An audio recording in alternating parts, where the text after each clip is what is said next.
하나님 말씀 로마서 8장 33절에서 34절 말씀을 보겠습니다. 신약 성경 250쪽입니다. 제가 읽어드리겠습니다. 누가 능히 하나님의 택하신 자들을 송사하리요, 의롭다 하신 이는 하나님이시니 누가 정죄하리요. 죽으실 뿐 아니라 다시 살아나신 이는 그리스도 예수시니 그는 하나님 우편에 계신 자요 우리를 위하여 간구하시는 자시니라. 아멘. 하나님께서 택하신 자들, 선택하신 자들을 누가 송사할 수 있느냐, 이렇게 말씀하고 있습니다. 이 복음이라는 것은 철저하게 이 세상이 악하다고 선언합니다. 사람들이 가장 싫어한 게 무엇이냐 하면요, 나를 부정하는 거예요.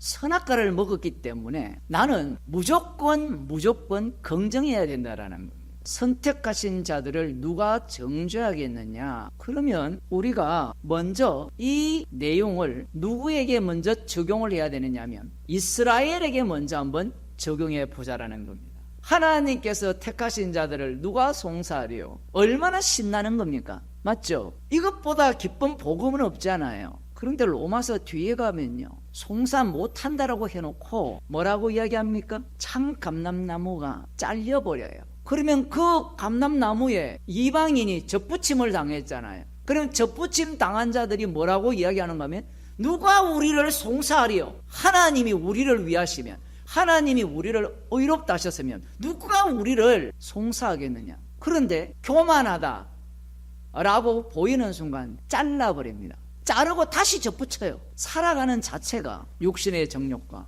안목의 정욕과 이생의 사랑, 이러한 것들로 뒤덮여 살잖아. 그 모든 것들이 누구를 위해 있습니까? 마귀에게 세상 근세와 영광을 주셨잖아요. 마귀는 우리의 목숨을 건드릴 수 없어. 건드리죠. 죽여버립니다. 예수님도 죽였잖아요. 그 마귀가 누구였습니까? 대제사장들, 서기관들, 바리새인들. 너희 아비가 마귀니까 마귀의 아들은 뭐예요? 마귀죠. 예수님께 속한 그 나라와 이 세상 권세는 달라요. 마귀가 장악하고 있는 그것을 우리는 계속해서 얻으려고 하는 겁니다. 그런 마음을 교회에 갖고 오는 거예요. 하나님께서 이스라엘을 선택을 하시니까 얼마나 신나겠습니까? 아브라함이 기다렸던 하나님은 어떤 하나님입니까? 큰 민족을 이루게 하시는 하나님, 복의 근원이 되는 하나님, 복의 근원을 만들어주는 하나님. 이러한 어떤 욕망을 제공을 하니까 그러한 메시아 왕국을 소망하고 기다리는 겁니다. 그럼 일반 교회는 어떻냐? 전도라는 것, 선교라는 그러한 명분을 갖고 오는 거예요. 그런 명분을 갖고 오면서 우리가 이렇게 잘났다, 의롭다, 훌륭하다라는 것을 계속해서 교회에서 북돋아 줘야 되는 겁니다. 그걸 어디서 갖고 옵니까? 성경에서 갖고 오는 거예요. 성경에서 갖고 오니까 나하고 이 입맛이 맞는 거예요. 그런데 왜 예수님을 살해하느냐 하면, 예수님하고는요 입맛이 안 맞아요. 세상 자체를 나의 소망과 나의 꿈을 위해서 돌리는 것이 아니라 십자가 지신 어린 양을 위해서 세상을 돌린다고 할 때 누가 그걸 좋아하겠어요? 그러니까 하나님께서 선택을 하셨을 때 이 긴 역사 과정을 왜 이렇게 펼쳐내느냐 할 때는, 이 역사는요 십자가의 사랑을 드러내기 위한 역사예요. 그러면 그 역사 속에서는 인간의 죄악들의 깊이가 담겨 있어요. 하나님의 선택이라 했을 때 사도 바울이 주님을 만나기 전과 후의 차이를 알아야 됩니다. 사도 바울은 이방인이 아니었죠. 유대인 중에 유대인, 이스라엘 중에 이스라엘, 베냐민 지파로서 난지 8일 만에 할례를 받은 자요, 율법의 의로는 흠이 없는 자. 나보다 잘난 인간 있으면 나오보라 그래. 무엇을 바탕으로 해서? 구약 성경 창세기부터 말라기까지 다 펼쳐놓고 이 말씀을 기준으로 나보다 하나님에 대한 열심, 하나님에 대한 순종이 있는 사람 다 나오보라 그래. 이 사람이 지금 하는 얘기예요. 하나님의 선택을 알고 있어요. 누가? 사도 바울이. 그 하나님의 선택을 알고 있는 사도 바울이 하나님의 선택을 다시 언급할 때는 하나님의 선택이라는 것을 먼저 부정하는 의미를 깔아놓고 하나님의 선택을 말씀하고 있는 거예요. 이렇게 되면 유대인들이 생각하는 하나님의 선택은 악마의 생각이잖아요. 너희 아비가 마귀라 했으니까. 그 유대인들의 하나님의 선택은 어떤 선택입니까? 언약이 있고 약속이 있고, 그 언약과 약속을 누구에게 주셨어요? 선택한 이스라엘에게 주셨어요. 나의 택한 나의 종에게 주셨단 말이에요. 그러면 그 선택을 이야기할 때 그 선택에서 내가 누락될 것이라는 사실을 인정하겠습니까? 이 백성은 내가 나를 위하여 지었나니 나의 찬송을 부르게 하려 함이라. 야곱아 너를 창조하신 여호와께서 이제 말씀하시느니라.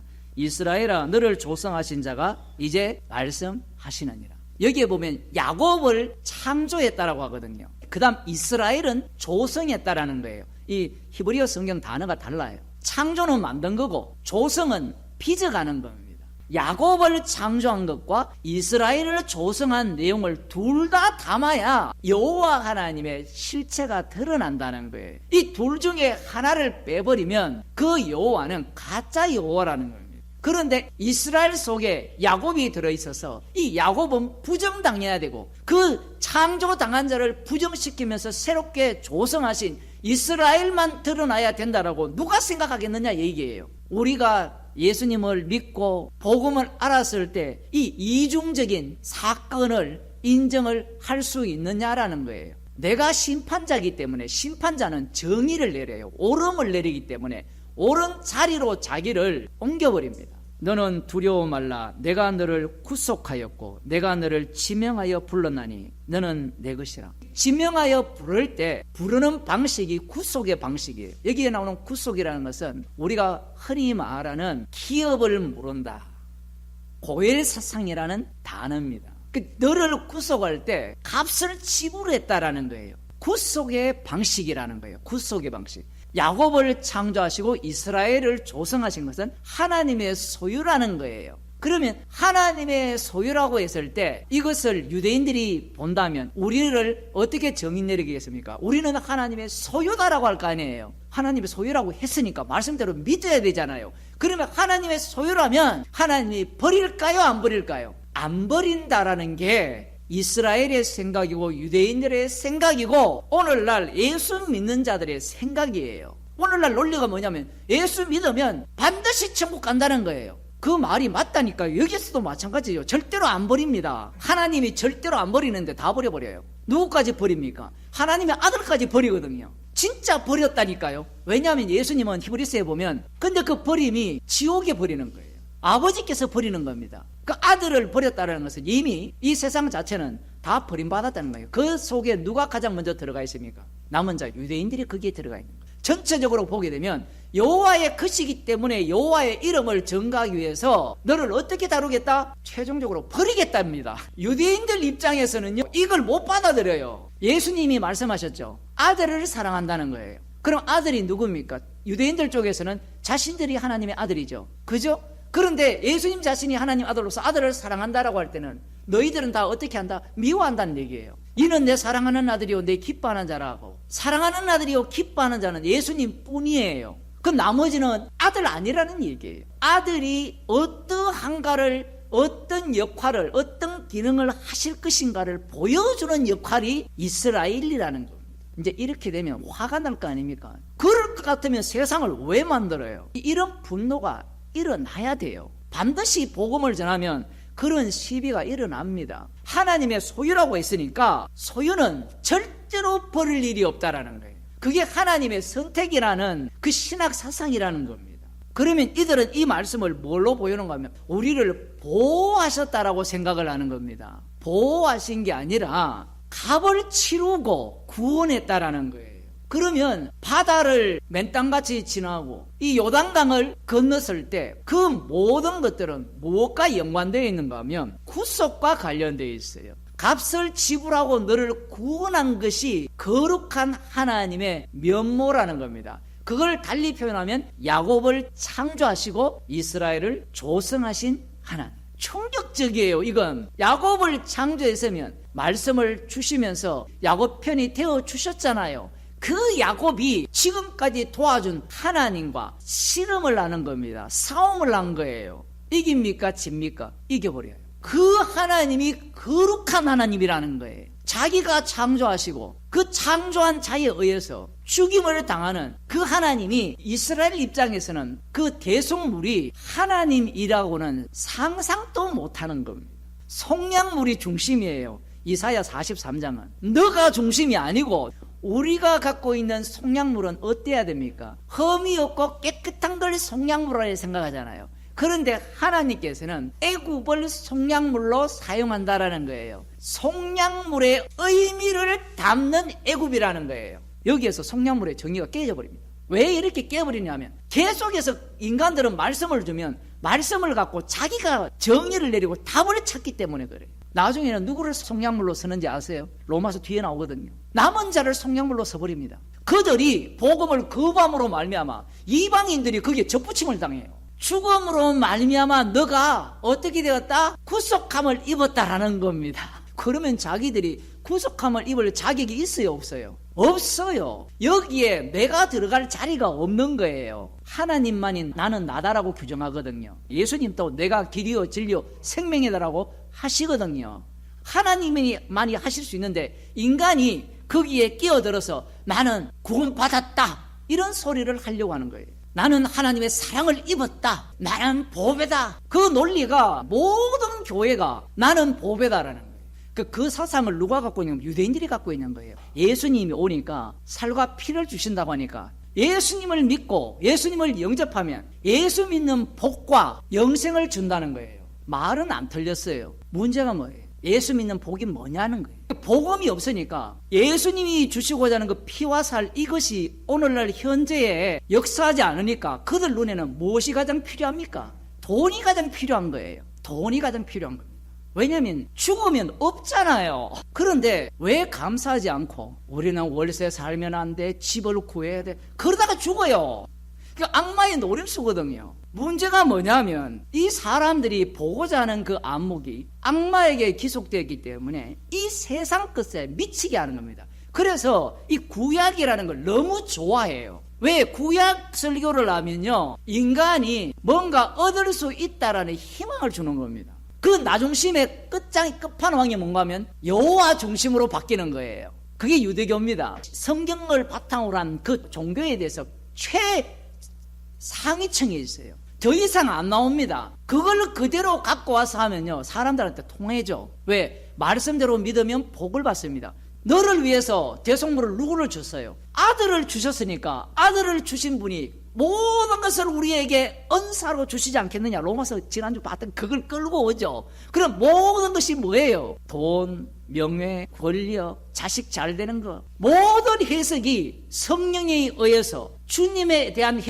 의해서 하는 해석이 아니라 자기가 육신을 갖고 있으니까 그걸 다 뭘로 바꿉니까? 시간으로 바꿔서 역사 속에서 어떤 일이 일어나는 걸로 다 바꿔버리는 거예요. 예수님 앞에서 인간의 모든 해석은 뭘로 드러나야 돼요? 엉터리로 드러나는 겁니다. 왜냐하면 인간은 해석을 할 때 나의 구원을 겨냥하고 있기 때문에 그렇습니다. 심지어는 이런 복음적 설교를 들었을 때도 주님이 역사하게 되면 이게 엉터리네요 라고 고백할 수밖에 없는 게 이 복음 설교를 들어서 구원을 얻는 게 아니라 주님이 친히 오늘도 나오거든요. 이 로마서 계속해서 나옵니다. 히브리서에 나오고 영원한 대제사장으로서 지금 또 살아계셔서 친히 우리를 위해 간구하시기 때문에 친히 우리를 도우시기 때문에 우리가 구원을 받은 것이 내가 복음을 들어서 구원을 받는 건 아니잖아요. 7절입니다. 무릇 내 이름으로 일컫는 자 곧 내가 내 영광을 위하여 창조한 자를 오게 하라. 그들을 내가 지었고 만들었느니라. 놀랍지 않습니까? 창조하시면서 그 속에 뱀을 집어넣어서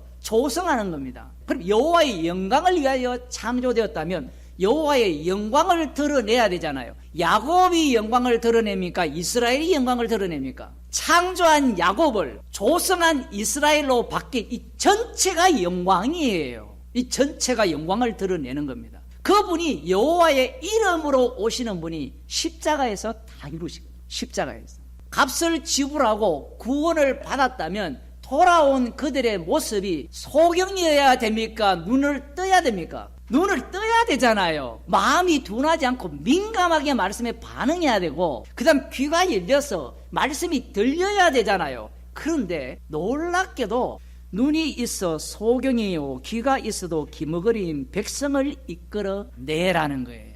이야, 정말 이 말씀이 얼마나 오묘합니까? 놀랍습니까? 속량물을 끝까지 포기하지 않겠다는 게 거룩한 하나님이에요. 분명히 포로에서 돌아왔잖아요. 돌아왔는데 그들의 모습이 소경이고 기머거리라는 겁니다. 이들이 하나님이 창조한 자들이라는 거예요. 조성한 하나님의 백성이라는 겁니다. 하나님이 어떤 자들을 정인으로 세우는가 하면 소경 기머거리 이들을 정인으로 세워놓고 열방에게 묻습니다. 이런 하나님 받느냐 얘기예요. 그들이 갖고 있는 오름은 뭐냐면 하나님께서 소경인 자들을 구원을 했으면 정인들을 어떤 정인으로 세워야 돼요? 그전에는 소경이었는데 이제는 소경이 아닌 자들을 세워야 되는데 하나님이 이런 자들을 세워놓고 내가 옳지, 그런데 너희들이 옳음을 증거해보라는 겁니다. 놀랍지 않습니까? 진짜 하나님이 나타나니까, 예수님이 나타나니까 우리가 하나님의 정인이라는 거예요. 정인. 왜 그런 말을 합니까? 이들이 지금 이 말씀을 보고 우리가 믿는 하나님이 참 하나님을 보여주겠다고 나대는 겁니다. 소경을 포로로 보내어서 그 포로에서 구출했는데 구출당한 자가 소경이라는 거예요. 이 구출할 때 속량물을 주셨다는 겁니다. 값을 치르고 구속하셨다는 거예요. 그래서 이 소경은 누군가가 값을 치루었다라는 것을 증거하는 소경이에요. 그들이 바로 하나님의 정인, 하나님의 종이라는 겁니다. 그러니 이렇게 해석을 할 수가 없습니다. 나 곧 나는 여호와라, 나 외에 구원자가 없느니라. 구원자가 없다라는 거예요. 근데 이 구원자가 어떤 분입니까? 값을 지불하고 구원합니다.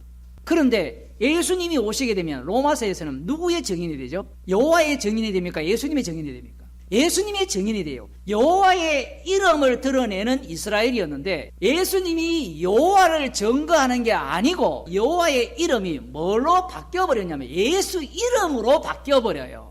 예수 그리스도의 이름으로 바뀌어버리면 하나님의 이름에는 대속물이라는 것이 자기 자신이 아니었잖아요. 그런데 예수 이름으로 오게 되면 하나님이 의롭다 하시는 방식은 자기 아들을 아끼지 아니하시고 내어주시는 하나님이 돼요. 자기 아들을 내어줬다는 말은 아들이 누굽니까? 하나님이잖아요. 자기를 죽이신 거예요. 즉 그 내용을 담고 있는 겁니다. 이렇게 되면 하나님의 선택을 나는 인정해요, 믿어요 라고 하는 자들이 다 엉터리가 되는 거예요. 그래서 지금 33절에서는 하나님의 선택이 나오고 34절에서는 예수 그리스도의 죽으심과 부활과 하나님 우편의 자리를 언급하는 거예요. 본래 구약적으로 하면 우편의 자리에는 누가 있습니까? 여호와 하나님이 우편에 계시거든요. 권능의 손의 자리가 하나님이에요. 여호와 하나님이 우편의 자리입니다. 그런데 예수님이 오심으로 말미암아 그 우편의 자리에 예수님이 올라가게 되는 겁니다. 예수님이 이 땅에서 죽으시고 부활하셨으니까 그 올라가신 그분이 아버지께로부터 성령을 받는데 그 성령은 그리스도의 영으로서의 영으로 바뀌어서 이 성령을 주시게 되면 성도는 성령 받은 자로서 누구의 증인이 되느냐면 하나님의 증인이 되는 것이 아니라 예수 그리스도의 증인이 되는 겁니다. 우리가 기도를 할 때 예수님이 다 이뤘으면 예수님께 기도하면 안 됩니까? 이렇게 이야기를 하잖아요. 근데 사도 바울은 하나님께 기도를 해요. 하나님은요, 가짜 하나님을 드러내면서 십자가에 달려 죽으시고 부활하신 그분의 아버지로서의 하나님을 드러내기 때문에 그래요. 그래서 우리가 아버지께 기도를 하면서 예수 이름으로 하잖아요. 그러면 아버지께 기도하는 것은 예수 이름으로 하기 때문에 그 아버지는 1차적으로 우상 아버지가 될 가능성이 100%예요. 그래서 예수 이름으로 들어감으로 말미암아 진짜 아버지가 하나님이 누구냐? 예수 그리스도의 아버지, 십자가에 못 박혀 죽으시고 부활하신 주님의 아버지가 진짜 하나님이라는 그것을 드러내는 자리가 기도의 자리예요. 그 기도 속에도 그 성도는 십자가 사건이 작동하는 자리라는 거예요. 작동하는 자리, 아는 자리가 아니라. 그래서 성도는 뭘 자랑하니까 피를 자랑하는 거예요. 피를 자랑한다는 것은 자기는 죄인으로밖에 안 드러나요. 사람들이 오해하는 게 뭐냐면 피뿐이다라고 이야기하니까 사람들은 이 말을 뭘로 받는가 하면 나는 잘났다로 들어요. 희한하죠, 이 언어 규칙이. 본인이 말을 할 때 나 잘났다라 말하기 위해서 말을 쏟아내니까 복음을 전하는 자들에게도 그렇게 생각을 하는 거예요. 지금 사도 바울이 예수 그리스도의 죽으심과 그의 부활과 그의 성천, 하나님 우편의 자리를 왜 언급하느냐, 이 얘기는 자기가 유대인이었잖아요.